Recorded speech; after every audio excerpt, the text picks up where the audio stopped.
నాతో పాటు ఎమ్మెల్యేగా అప్పుడు మంత్రిగా 83లో 1983 లోపల అప్పటి నుంచి ఇప్పటి వరకు రాజకీయాల్లో బహుశా మా లక్ష్మణ్ కుమార్ కూడా పట్టువదలని విక్రమార్కుని లాగా పట్టి వదిలిపెట్టిపోయిన వాళ్ళు గెలవలేదు. కానీ ఈసారి రేవంత్ రెడ్డి గారి నాయకత్వం లోపల ఎమ్మెల్యేలు అయినటువంటి వాళ్ళు జీవన్ రెడ్డి గారు కూడా అదేవిధంగా రాష్ట్ర స్థాయి లోపల రాష్ట్రానికి నాయకత్వం వహించేటువంటి స్థాయి లోపల ఎదిగినటువంటి వ్యక్తి. ఈరోజు వ్యక్తుల గురించి నేను అసలు యాక్చువల్గా మాట్లాడాలని అనుకోలేదు. కానీ వీళ్ళు మన ధర్మపురి అరవింద్ మొదలైనటువంటి వాళ్ళు చేసినటువంటి కామెంట్స్ కొన్ని వాటికి కాంగ్రెస్ పార్టీ సీనియర్ అధికార ప్రతినిధిగా, తెలంగాణ ప్రదేశ్ కాంగ్రెస్ కమిటీ సీనియర్ అధికార ప్రతినిధిగా నేను జవాబులు చెప్పాల్సినటువంటి అవసరం ఉన్నది. కాబట్టి నేను పేర్లు తీసుకుంటున్నా. లేకపోతే భారతదేశ ప్రజలు నిర్ణయం తీసుకోవాల్సినటువంటి ఎన్నికలు ఇక్కడ వ్యక్తులకు కానీ ఇంకొకటి కానీ అవసరం ప్రాధాన్యత ఇవ్వవలసినటువంటి అవసరం కాదు. ఈరోజు భారత జాతి ఏ వైపున పోవాల్సినటువంటి అవసరం ఉన్నది. స్వతంత్రం వచ్చిన తర్వాత పండిట్ జవహర్లాల్ నెహ్రూ, మహాత్మా గాంధీ గారి నాయకత్వం లోపల, ఆ తర్వాత శ్రీమతి ఇందిరాగాంధీ గారి నేతృత్వం లోపల ఈ దేశమంతా కూడా ఒకే తాటిపై నడిచినటువంటి రోజులు మనం ఒక్కసారి జ్ఞాపకం చేసుకోవాల్సినటువంటి అవసరం లేదు. శ్రీమతి ఇందిరాగాంధీ గారు అంటే India is India, India is Indira అన్నటువంటి ఒక సందర్భాన్ని దయచేసి దేశ ప్రజలు ఒకసారి గుర్తు చేసుకోవాలి. ఇందిరాగాంధీ గారి హత్యకు ముందు ఆమె ప్రధానమంత్రిగా ఉన్నన్ని రోజులు గరీబీ హటావ్ అనేటువంటి ఒక నినాదంతో దేశ ప్రజలందరినీ కూడా ఒక్కటి చేసినారు. ఆనాడు మతము, కులాలు, భాష, రాజకీయం, ప్రాంతాలు మొదలైనటువంటి ఏ ఒక్క వాదనకు కూడా స్థాయి లేకుండా ఆమె ఈ దేశాన్ని ఏకతాటిపై నడిపించినటువంటి వ్యక్తి. ఒక మన దేశం మాత్రమే కాదు, ఆమె ప్రపంచ నాయకురాలుగా ఎదిగినటువంటి వ్యక్తి శ్రీమతి ఇందిరాగాంధీ గారు. ప్రపంచ స్థాయి నాయకురాలను ఎందుకన్నామంటే ఈ మన ఆసియా ఖండం మాత్రమే కాకుండా కూడా అనేక దేశాల లోపల ఒక మహిళా నాయకురాలుగా మాత్రమే కాకుండా ప్రపంచ స్థాయి నాయకురాలుగా కీర్తి పొందినటువంటి వ్యక్తి. దేశ అధ్యక్షుడు, అందుకే ప్రపంచ స్థాయి అని అందుకే చెప్పడం జరిగింది.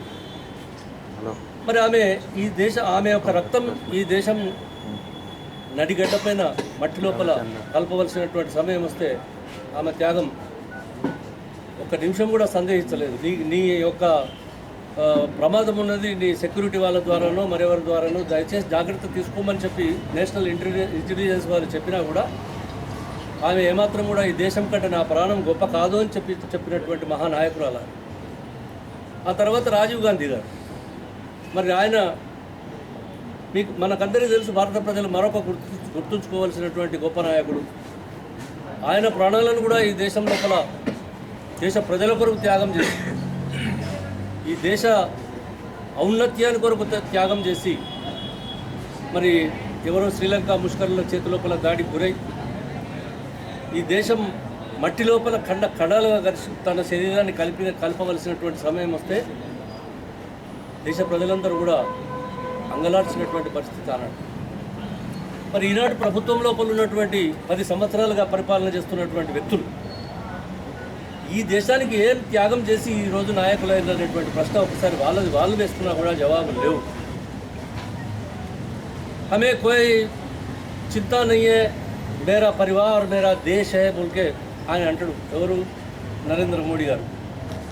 పరివార్ దేశ్ హై, మగర్ పరివార్ దేశం లోపల పరివారం నీదంతా అయినప్పుడు ఇవాళ అంతకుముందు గత అనేక దశాబ్దాలుగా పరిపాలిస్తున్నటువంటి కాంగ్రెస్ సంస్కృతిని విచ్ఛిన్నం చేసి ఈ దేశ ప్రజలను 2 ముక్కలు చేసేటువంటి ప్రయత్నం చేసినటువంటి మీరు దేశానికి నాయకులు అవుతారని చెప్పి నేను ఈ సందర్భంగా ప్రశ్నిస్తాను. ఒకనాడు ఇందిరాగాంధీ గారి కాలం లోపల నెహ్రూ గారి కాలం లోపల పాకిస్తాన్ వేరుపడితే బంగ్లాదేశ్ కూడా ఈ దేశానికి ఇబ్బందిగా తయారైందనేటువంటి కారణం మీద ఆనాడు బంగ్లాదేశ్ను కూడా ఒక దేశంగా మార్చి పక్కకు పంపించి భారతదేశం అంటే భారత జాతి అంతా కూడా మతాలకు సంబంధం లేకుండా జాతి యావత్ ఒక్కటే తాటిపైన ఉంటుందని చెప్పినటువంటి ఇందిరాగాంధీ గారి నాయకత్వం లోపల ఉన్నటువంటి జాతి ఇవాళ భారతీయ జనతా పార్టీ నాయకత్వం లోపల ఏకైక నాయకుడిగా చలామణి నరేంద్ర మోడీ ఈ దేశాన్ని విభజన చేసేటువంటి కార్యక్రమం లోపల నిమగ్నమై ఉన్నాడనేటువంటి మాట చెప్తా ఉన్నాం. అనేకమైనటువంటి సందర్భాలు చెప్పొచ్చు. మీరు జాతిని యావత్తు ఒక్కవైపు ఉంచాలనుకునేటువంటి వాళ్ళు ముస్లింలా, హిందువులా, సిక్కులా, ఇసాయిలా, లేకపోతే ఇంకొకట అనేటువంటి విధానం లేకుండా ఇవాళ జాతిని అంతా కూడా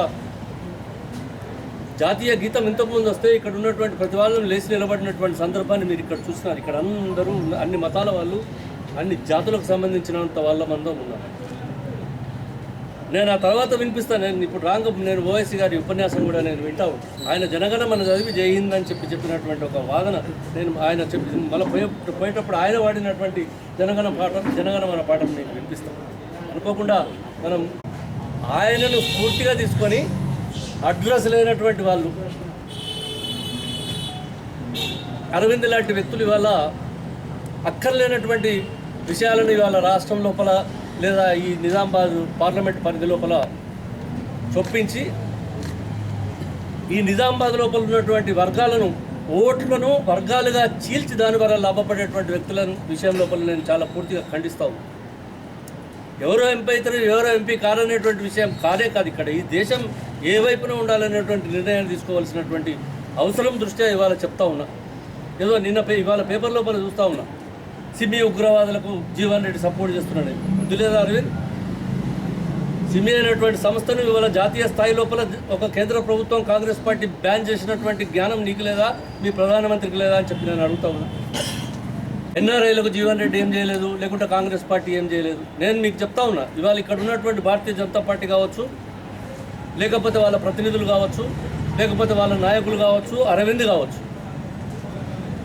మీకు జ్ఞాపకం ఉంటే 10 సంవత్సరాల కింద ఉన్నటువంటి కాంగ్రెస్ పార్టీ ఆనాడు ఎన్ఆర్ఐ బోర్డు కావాలని చెప్పి ఇక్కడి నుంచే మొదలైంది. అది ఏది ఈ ఉద్యమం అంతా కూడా జగిత్యాల నుంచి మొదలై ఇది రాష్ట్ర వ్యాప్తంగా ఎన్ఆర్ఐ బోర్డు కావాలని చెప్పి మిత్రుడు ఆయన పేరేంది కాదు, ఇంకా చాలామంది కూడా దీని కొరకు ప్రయత్నం చేసినటువంటి సందర్భంలో అప్పుడు వైఎస్ రాజశేఖర రెడ్డి గారు మళ్ళీ ఒకసారి మాట్లాడకూడదని చెప్పి ఇంత మైన్యూట్ ఇష్యూ అయినా కూడా నేను ఈ సందర్భం లోపల తీసుకుంటా ఉన్నా. దయచేసి నోరు మూసుకుంటే మంచిదని నేను హెచ్చరిక చేస్తా ఉన్నా భారతీయ జనతా పార్టీకి.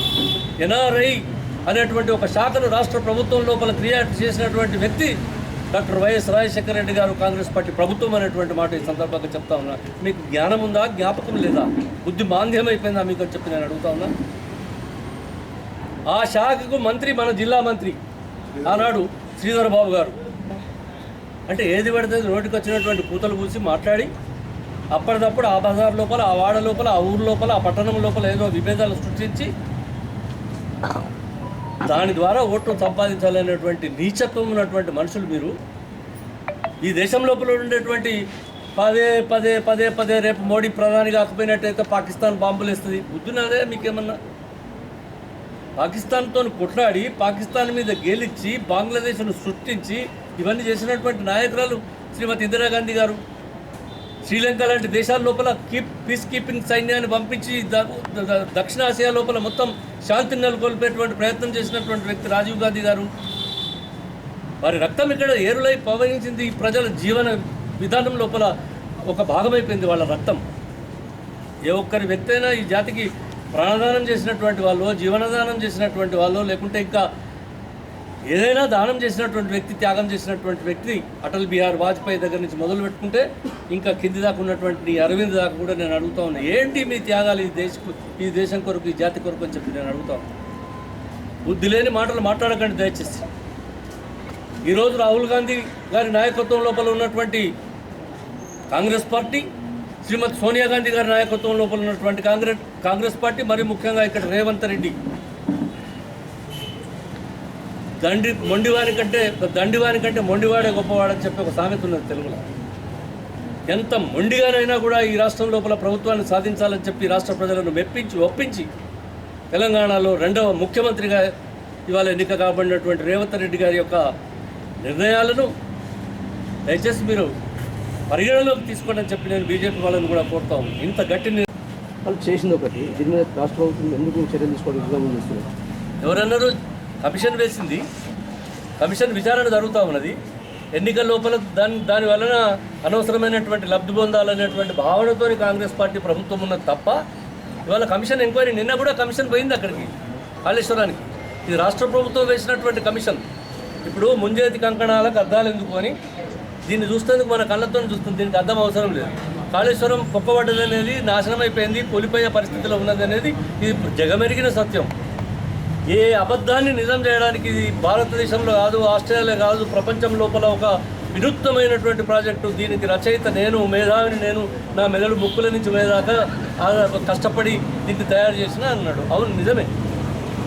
దీని లోపల దోపిడీ ఎట్లా చేయాలని చెప్పి ఆలోచన చేసి భారతదేశంలో కాదు, ఆసియాలో కాదు, మొత్తం ప్రపంచంలోనే ఇంత దిక్కుమాలిన ప్రాజెక్టులు లేదని నిరూపించినటువంటి వ్యక్తి, మొదలు కాకముందే కోల్పోతున్నటువంటి ప్రాజెక్టు నిర్మించినటువంటి వ్యక్తి ఇవాళ కేసీఆర్.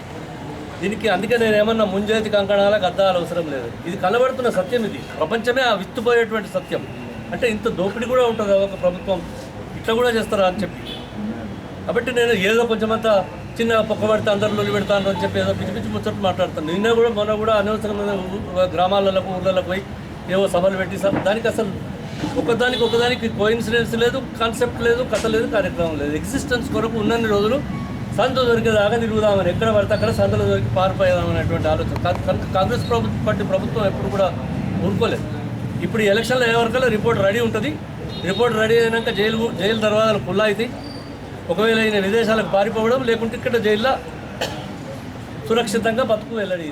ఈ రెండు కార్యక్రమాలు